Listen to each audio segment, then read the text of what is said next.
This is by far the best method that I've found to paint CNC carved flags. I like to use premium pine 1x12s that are cut down to 21 inches in length and finished with a red mahogany stain, but you can use whatever wood species you want.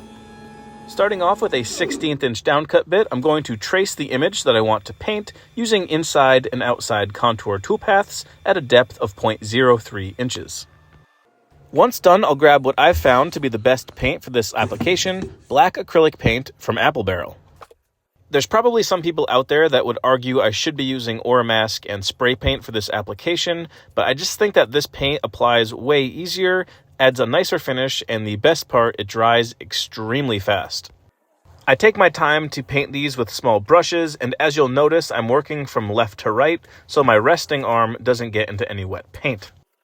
You might have also noticed that my workpiece is still clamped to my machine, and I do that because I come over with a heat gun and dry the paint almost instantaneously so I can get right back to machining.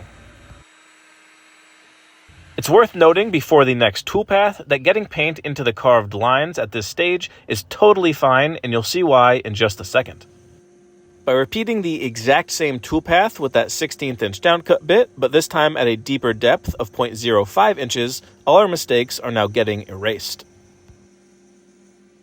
Once that's cleaned up, we can move on to using a 90-degree V-bit to get all the details in our fish and bass boat, and then finish the flag off by pocketing out the stripes with an 1/8 inch downcut bit. Once finished, I'll come back with a brass brush and clean up all the fuzzies left over from the machining.